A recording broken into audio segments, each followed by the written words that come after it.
नमस्कार साथियों, आप सभी का इंटर टॉक पर स्वागत है। गिरिराज सिंह एक यात्रा लेकर निकले हैं। उस यात्रा का नाम है हिंदू स्वाभिमान यात्रा।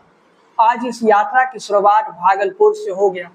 जब भी भागलपुर का जिक्र आता है तो 1989 का वो तारीख याद करिए जब भागलपुर में हिंदू मुस्लिम का दंगा होता है और उस नफरत के आग में भागलपुर जल जाता है। और उसके बाद की तस्वीर ये होती है कि 1989 के बाद कभी भी कांग्रेस पार्टी अपने दम पर बिहार में सत्ता हासिल नहीं कर सकती। 1989 के उस दंगे के बाद ही बिहार के राजनीति से कांग्रेस का खात्मा हो गया और कांग्रेस पार्टी का जगह कौन लिया? लालू प्रसाद यादव जी। वो लालू प्रसाद यादव जो कि इस समय इंडिया अलायंस में है, कांग्रेस के साथ गठबंधन में है, लेकिन लालू प्रसाद यादव की जो राजनीति है वो कांग्रेस के विरोध में ही शुरू हुआ था। एक दौर का कहानी वो भी था जब जिस भागलपुर में आज गिरिराज सिंह ने अपना यात्रा की शुरुआत की, वो भागलपुर में 1989 का वो दंगा का कहानी पता कर लीजिए, यूट्यूब पर सर्च कीजिए तो पता चल जाएगा कितना दुर्भाग्यपूर्ण दंगा हुआ। लेकिन गिरिराज सिंह के इस यात्रा से नीतीश कुमार किनारा कर गए।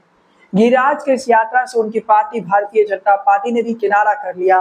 भारतीय जनता पार्टी ने कह दिया ये गिरिराज का निजी यात्रा है, ये गिरिराज सिंह का पर्सनल यात्रा है, इस यात्रा से पार्टी का कोई लेना देना नहीं है। इन दोनों तस्वीरों के बीच, इन दोनों कहानियों के बीच आज हम बिहार के सियासत पर एनालिसिस करेंगे। आखिर गिरिराज सिंह को जरूरत क्या पड़ गया एक यात्रा निकालने का, हिंदू स्वाभिमान यात्रा निकालने का। हिंदू स्वाभिमान यात्रा भले ही भागलपुर में शुरू हुआ, लेकिन इस यात्रा का सबसे ज्यादा असर बिहार के सीमांचल में पड़ने जा रहा है। बिहार का सीमांचल वही जगह है जहां से जेडीयू अपनी तीनों सीटों को गवा देता है। बिहार के सीमांचल में 4 लोकसभा सीट है, जिसमें 3 लोकसभा सीटों में जेडीयू चुनाव लड़ता है और तीनों लोकसभा सीट को जेडीयू ने गवा दिया। यूं कहे कि जेडीयू हार गया। अब तस्वीर क्लियर है कि बिहार के सीमांचल में केवल एक सीट पर एनडीए की जीत हुई और वहां पर भारतीय जनता पार्टी का प्रत्याशी था। उस सीमांचल में भारतीय जनता पार्टी अपना खोई हुई जमीन वापस चाहती है। कटिहार और पूर्णिया एक ऐसी सीट है जहां भारतीय जनता पार्टी अच्छा प्रदर्शन कर सकती है। किशनगंज से भारतीय जनता पार्टी उम्मीद शायद 2029 में भी नहीं करेगी, लेकिन कटिहार और पूर्णिया से भारतीय जनता पार्टी की उम्मीदें, और भारतीय जनता पार्टी ने ये दोनों सीट 2014 में खोया था। यानी अपनी खोई हुई सियासी जमीन को कहीं ना कहीं गिरिराज के इस यात्रा के जरिए भारतीय जनता पार्टी वापस पाना चाहती है। गिरिराज सिंह वो नेता जो हिंदुत्व की राजनीति करते हैं, लेकिन दूसरी तरफ भारतीय जनता पार्टी के भी मुश्किलें हैं। भारतीय जनता पार्टी कहीं ना कहीं नीतीश कुमार को नाराज नहीं करना चाहती है और गिरिराज के इस यात्रा से भाजपा खुद को अलग दिखाने की कोशिश कर रही है। भारतीय जनता पार्टी लगातार ये बातें कह रही है कि इस यात्रा से भारतीय जनता पार्टी का कोई लेना देना नहीं है और ये खबरें आप पढ़ते ही होंगे। जब गिरिराज सिंह ये कहते हैं कि मंत्री पद भले ही छिन जाए, लेकिन वो हिंदुओं की आवाज उठाते रहेंगे। ये यात्रा का उद्देश्य तो बांग्लादेश में जो हिंदुओं पर अत्याचार हुआ, उस अत्याचार के खिलाफ यात्रा निकाला जा रहा है। लेकिन इस यात्रा से जो राजनीतिक समीकरण पर प्रभाव पड़ रहा है, गिरिराज सिंह की जो सियासत है और गिरिराज सिंह का जो हिंदुत्व की राजनीति है, हिंदुत्व की उस राजनीति पर गिरिराज सिंह चल रहे हैं, जिस राजनीति को समझना बहुत जरूरी हो चुका है। गिरिराज सिंह कह तो रहे हैं कि मंत्री पद चला जाए, लेकिन वो हिंदुओं की आवाज उठाते रहेंगे। गिरिराज सिंह जब ये कहते हैं कि मंत्री पद चला जाए, लेकिन वो हिंदुओं की आवाज उठाने से नहीं चुकेंगे, तो गिरिराज सिंह क्या मैसेज देना चाहते हैं उसे आप गिरिराज सिंह के सियासत से समझिए। सीमांचल का उस भूमि पर, जिस सीमांचल की राजनीति में आज के समय में भारतीय जनता पार्टी और एनडीए की स्थिति है कि 2020 का विधानसभा चुनाव में भारतीय जनता पार्टी को सीमांचल में कोई बड़ा कामयाबी नहीं मिला। 2020 के विधानसभा के चुनाव की जब तस्वीर देखिएगा तो सीमांचल की तस्वीर यह है कि भारतीय जनता पार्टी को नुकसान हो गया, जेडीयू को नुकसान हो गया। वही जेडीयू जो 2015 के चुनाव में सीमांचल में जीत का एक नया रिकॉर्ड बनाया था, उस जेडीयू को भी कहीं ना कहीं एक बड़ा नुकसान इसी सीमांचल की धरती पर 2020 में उठाना पड़ा। 2015 में जब राजद के साथ जेडीयू थी तो जेडीयू को लाभ मिला। सीमांचल के जिस क्षेत्र में गिरिराज सिंह हिंदू स्वाभिमान यात्रा को लेकर निकले, ये मुस्लिम बहुसंख्यक इलाका है, ये मुस्लिम बहुसंख्यक क्षेत्र है। यहाँ पर मुस्लिमों की आबादी ज्यादा, किशनगंज में मुसलमानों की आबादी 68% के आसपास है। पूर्णिया कटिहार में 45 से 47% तक मुसलमानों की आबादी है। अररिया में भी लगभग 45-44% मुसलमानों की आबादी। ये जो क्षेत्र है, ये 4 जिला जो सीमांचल का है, ये 4 जिलों में मुसलमानों की एक बड़ी आबादी है। और इस यात्रा से कहीं ना कहीं गिरिराज सिंह एक नया राजनीतिक समीकरण तैयार करना चाहते हैं। जिन क्षेत्रों में मुसलमानों का आबादी ज्यादा होता है वहां पर भारतीय जनता पार्टी चुनाव लड़ती है, तो भारतीय जनता पार्टी को बेनिफिट होता है, क्योंकि हिंदू वोटर एकजुट हो जाता है। और सीमांचल की राजनीति एक ही है, या हिंदू मुस्लिम के नाम पर वोट होता है। लेकिन 2024 का जब परिणाम सामने आया तो यहाँ हिंदू मुस्लिम का वो फैक्टर काम नहीं आया।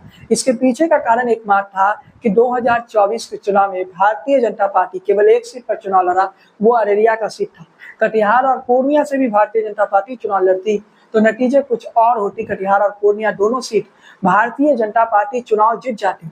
लेकिन तस्वीर कहीं ना कहीं बदल रही है। जब ये कहते हैं कि यात्रा निकल के रहेगी जब तक उनके शरीर में खून है, गिरिराज सिंह के इस बात के पीछे का मैसेज क्या है इसे समझना मुश्किल नहीं है। गिरिराज सिंह जब ये कहते हैं कि यात्रा तो चलती रहेगी चाहे कुछ भी हो जाए। सीमांचल वो क्षेत्र जिस क्षेत्र में एक दौर था 2009 का, जब केंद्र में यूपीए की सत्ता थी, उस दौर में इस सीमांचल में 4 में से 3 सीटों पर बीजेपी का कब्जा था, अररिया, कटिहार और पूर्णिया में।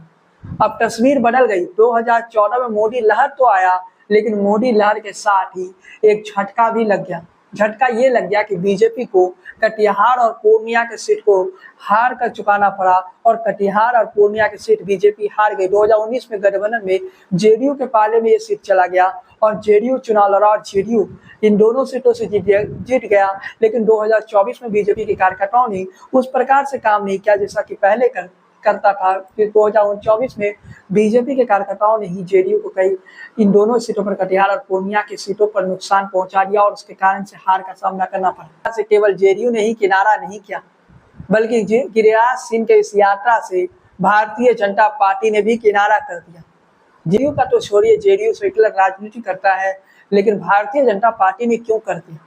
क्यों भारतीय जनता पार्टी के अध्यक्ष को ये कहना पड़ा कि हम गिरिराज सिंह के इस यात्रा, गिरिराज सिंह का ये यात्रा गिरिराज सिंह का निजी यात्रा है, इससे भारतीय जनता पार्टी का कोई लेना देना नहीं है। कहते हैं ये शब्द नीतीश कुमार ने बुलवाए, यानी नीतीश कुमार कहीं ना कहीं मुसलमानों के बीच ये मैसेज दे रहे थे कि गिरिराज सिंह का जो यात्रा है वो भारतीय जनता पार्टी का यात्रा नहीं है, वो एनडीए का यात्रा नहीं है, वो गिरिराज सिंह का यात्रा है। सीधे शब्दों में आप समझ लीजिए कि सियासत के एक नई पटकथा लिखी जा रही है, और सियासत के एक नई पहलू को लिखा जा रहा है एक नई अध्याय के रूप में।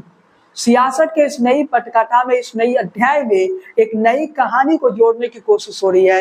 आज भागलपुर से तो ये यात्रा शुरू हो चुका है, लेकिन जब ये वीडियो आएगा तब ये यात्रा कटिहार में होगा, और कटिहार से होते हुए यात्रा पूर्णिया की तरफ जाएगा। पूर्णिया के बाद ये यात्रा आगे के सफर के तौर पर बढ़ेगा, और 22 तारीख वो तारीख रहेगी जब यात्रा किशनगंज पहुंचेगा। वही किशनगंज पहुंचेगा जिस किशनगंज में मुसलमानों की आबादी 68% है। उसी किशनगंज में जब हिंदू स्वाभिमान यात्रा पहुंचेगा तो फिर कहानी क्या होगी? किशनगंज से चुनाव लड़ने की ख्वाहिश गिरिराज सिंह जता चुके हैं। वो कह चुके हैं कि गिरिराज सिंह जब ये कह चुके हैं कि वो किशनगंज से चुनाव लड़ना चाहते हैं, भले ही जमानत जब्त हो जाए। ये बातें जब गिरिराज सिंह कहते हैं तो उसके पीछे का कारण क्या है, ये समझने की कोई, इससे समझना कोई बड़ी बात नहीं है। लेकिन गिरिराज सिंह का सियासत और गिरिराज सिंह का ये राजनीति किस दिशा की तरफ बढ़ेगा?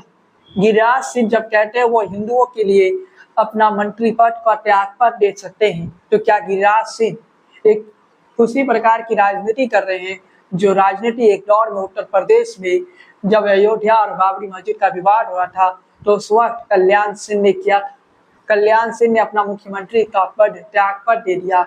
कल्याण सिंह ने उसके बाद कभी भी बाबरी मस्जिद का गिरने के लिए माफी नहीं मांगा। वो कहते हैं कि ये गर्व का कार्य है, लेकिन आज की तारीख में गिरिराज सिंह कहते हैं उनका मंत्री पद छिन जाए, लेकिन वो हिंदुओं के लिए आवाज उठाते रहेंगे। बांग्लादेश में हो रहे हिंदुओं के अत्याचार के खिलाफ है। इस यात्रा का उद्देश्य एकमात्र है कि सीमांचल में भारतीय जनता पार्टी ने जो अपनी राजनीति खोई हुई है, सीमांचल की धरती पर भारतीय जनता पार्टी ने जो राजनीतिक तौर पर अपना वजूद गवा दिए हैं, उस राजनीति को कहीं ना कहीं भारतीय जनता पार्टी वापस लाना चाहती है। गिरिराज सिंह ने ये तो कह दिया कि वो किशनगंज से चुनाव लड़ के जमानत जब्त करवाना चाहेंगे, लेकिन खबरें ऐसी है कि गिरिराज सिंह के लिए हो सकता है अगले लोकसभा में कटिहार या पूर्णिया में से कोई एक सीट दे दिया जाए। तब तक गिरिराज सिंह का 75 प्लस उम्र भी हो जाएगा।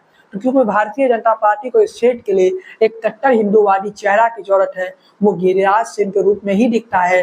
इसके अलावा भारतीय जनता पार्टी 2025 के विधानसभा चुनाव में अपने दम पर कहीं ना कहीं चुनाव लड़ना चाहती। अपने दम पर चुनाव लड़ने के लिए भारतीय जनता पार्टी ने नीतीश कुमार के साथ रहकर कहीं ना कहीं अपने नेतृत्व को कमजोर किया, अपने पार्टी के अंदर लीडरशिप को बढ़ने नहीं दिया, नए नेताओं को आने का मौका नहीं दिया।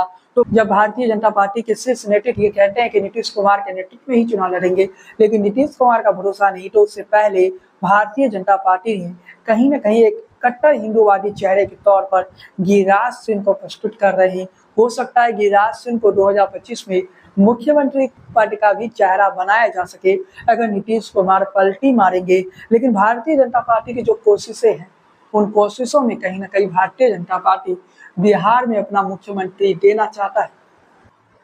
गिरिराज सिंह ने आज भागलपुर में जो शब्द कहे, वो शब्द भी काफी महत्वपूर्ण हो गया। जब गिरिराज सिंह चेतावनी देने आया हूँ, जब गिरिराज सिंह ये कहते हैं अगर आप संगठित होंगे तो सशक्त भारत बनेगा। भारत की लोकतंत्र तभी तक शोषित है जब तक भारत का सनातन हिंदू बहुमत में है। जिस दिन ये अल्पमत में होगा उस दिन लोकतंत्र भी शोषित नहीं रहेगा। ये बातें जब गिरिराज सिंह कहते हैं, गिरिराज सिंह जब ये बातें कहते हैं तो उसके पीछे के सियासत की वजूद क्या है, उसके पीछे की राजनीति का वजूद क्या है। गिरिराज सिंह एक ऐसा मैसेज दे रहे हैं जिस मैसेज को समझना बहुत जरूरी है। गिरिराज सिंह कहते हैं कि भारत में जब तक हिंदू बहुसंख्यक रहेगा तभी तक इस देश में लोकतंत्र रहेगा। गिरिराज सिंह जब ये तेवर दिखाते हैं, बांग्लादेशियों के खिलाफ वो बोलते हैं, तो समझिए कि सियासत किस दिशा की तरफ बढ़ेगी। आपके साथ आज मैं एक न्यूज शेयर कर देता हूं, इस पर मैं डिटेल वीडियो लेके आऊंगा। भारतीय जनता पार्टी 2025 के विधानसभा चुनाव में बिहार में एनआरसी के मुद्दे पर चुनाव लड़ेगी, यानी एनआरसी को घोषणा पत्र में डालेगी और एनआरसी के मुद्दे पर 2025 में भारतीय जनता पार्टी बिहार में चुनाव लड़ सकती है। जैसे झारखंड में एनआरसी को डाला गया, एनआरसी को कहा गया कि भारतीय जनता पार्टी की सरकार आती तो झारखंड में एनआरसी हो। एनआरसी का मुद्दा सीमांचल के क्षेत्र के लिए महत्वपूर्ण है। जिस क्षेत्र में 18 तारीख से 22 तारीख तक गिरिराज सिंह यात्रा निकाले हैं, उस क्षेत्र में एनआरसी का मुद्दा बहुत बड़ा मुद्दा है। अगर भारतीय जनता पार्टी 2025 के विधानसभा में एनआरसी के मुद्दे पर चुनाव लड़ती है तो फिर तस्वीर क्या होगा ये बताने की जरूरत नहीं है, कहानी क्या होगा ये बताने की जरूरत नहीं है। बस इसी से समझ लीजिए कि सियासत की नई पहली क्या होगी, सियासत की नई तस्वीर क्या होगी। इस समय बिहार में यात्राओं का दौर है।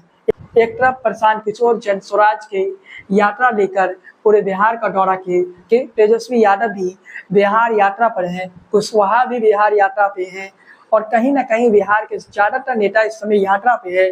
नवंबर 25 में चुनाव है, उससे पहले सारे नेता यात्रा करना चाहते हैं, लेकिन गिरिराज सिंह अपने राजनीति के मुताबिक उस सीमांचल क्षेत्र में यात्रा कर रहे हैं जिस सीमांचल क्षेत्र में एक दौर में बीजेपी का वजूद हुआ करता था, लेकिन इस क्षेत्र से बीजेपी का वजूद धीरे धीरे समाप्त हो गया।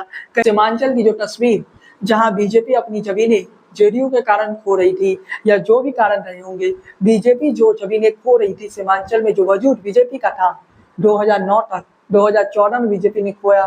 2014 में बीजेपी ने पुराने प्रत्याशियों को रिटर्न किया, उसका नुकसान 2014 में बीजेपी को उठाना पड़ा। जनता पुराने प्रत्याशियों से नाराज थी और 2019 में जेडीयू सीमांचल के लोकसभा सीटों पर चुनाव लड़ने लगा।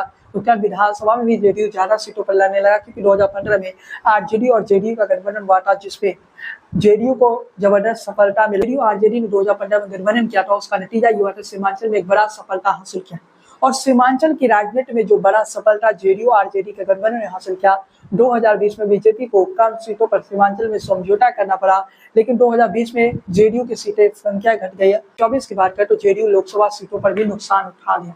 मतलब सीधे समझिए कि गिरिराज सिंह का यात्रा भले ही कहा जा रहा हो कि ये राजनीतिक यात्रा ना हो, लेकिन यात्रा राजनीतिक है और इस यात्रा का एकमात्र उद्देश्य एकमात्र ये है कि बीजेपी ने जो अपनी जमीनें सीमांचल में जो बीजेपी का वजूद था, उस वजूद को बीजेपी ने खोया है, वो वजूद एक बार फिर से वापस लाने की और कहीं ना कहीं बीजेपी अपने दम पर लोकसभा 2029 की तैयारी ही नहीं कर रही है, बल्कि भारतीय जनता पार्टी 2025 में विधानसभा सीटों में भी ज्यादा सीटों पर चुनाव जीतना चाहती है।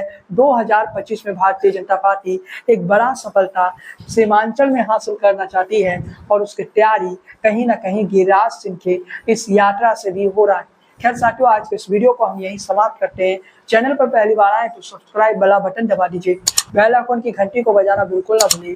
फेसबुक पेज को फॉलो कीजिए, लाइक कीजिए। बने रहिए इन टॉक के साथ। जय हिंद, वंदे मातरम।